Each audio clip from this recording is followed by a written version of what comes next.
And the Middle East region is quieter today than it has been in 2 decades. What Jake Sullivan said was right. If you look at the relationship among countries in the Middle East, you saw, with a lot of work by the United States, countries coming together, the region integrating, hostilities diminishing. And we've been very engaged in pursuing, for example, normalization between Israel and its neighbors, building on what's already been done, including with Saudi Arabia. And other conflicts, like the conflict in Yemen, where we've had a truce now for almost 2 years, have made a huge difference. What happened over the last 24 hours, it doesn't go to state conflict, where Jake is exactly right. It's diminished.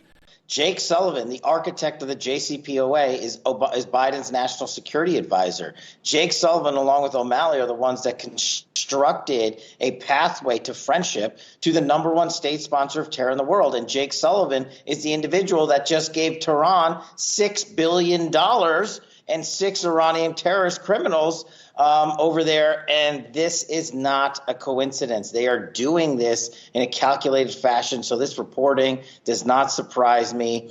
What surprises me is how little the press is covering this and how much we don't yet know of what they've already given the Ayatollahs and mullahs in Iran, because what they've publicly said is just a piece of it. We've seen the UN nuclear weapons inspectors already be removed after we gave Iran $6 billion. So there's no more cops of any kind over there looking at the nuclear arsenal, which Iran is building to fuel nuclear weaponry against the United States of America. Jake Sullivan is the quarterback of the JCPOA. Jake Sullivan is the guy that, remember, instigated Russiagate for Hillary Clinton. Jake Sullivan is the guy that went to the media and said Donald Trump's a Russian asset. Jake Sullivan has been putting out disinformation and getting in bed with Iran and courting the United States' Democratic radical left to get over there with the Ayatollahs and somehow make peace, because, wait for it, there's money in it for all of them. That's why they're out there, and I think that's where all roads are going to lead, is to the bank accounts of these individuals. I don't think Donald Trump knows what was in the Iran nuclear deal. I think he basically doesn't like the deal because he didn't negotiate it and Barack Obama did. And that is not a very good reason for a commander-in-chief to gamble with America's national security. I helped negotiate the Iran nuclear deal, and Donald Trump walking away from it was the worst mistake of his presidency so far. The nuclear deal was about a simple question: how do we stop Iran from getting a nuclear weapon, and how do we prevent a broader nuclear arms race in the Middle East? Well, we had an answer to that question. It was the nuclear deal. Donald Trump now has taken that away from us, and he has no answer, no means of achieving that outcome.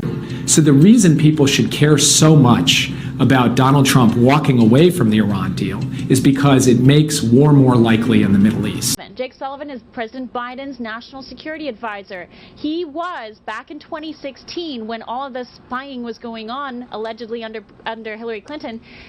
Jake Sullivan was Hillary Clinton's senior policy advisor, and there are media clips after media clips after media clips showing Sullivan pushing this Russian collusion narrative, absolutely accusing the then candidate Trump with having financial ties to a Putin-run bank, Alpha Bank out in Moscow. So that is on record, and that is a direct tie between the Durham investigation and the Biden White House as it stands. We have heard nothing from National Security Advisor Jake Sullivan on this matter, even though he should have a lot to say about it. What we learned during the campaign was that very serious computer science experts, people who work closely with the United States government, had uncovered this secret hotline between the Alpha Bank, the Russian bank, and the Trump organization. Now, of course, we didn't know for sure if in fact that were the case, but we knew that it should be investigated. And we knew that given how serious these computer scientists were, they weren't just making up crackpot theories. So it wasn't surprising to learn that even as of last week, the FBI is still looking into this. And do you have any idea what they're looking for? I don't. Of course, I don't have a line into the FBI on this, but what I know based on public reporting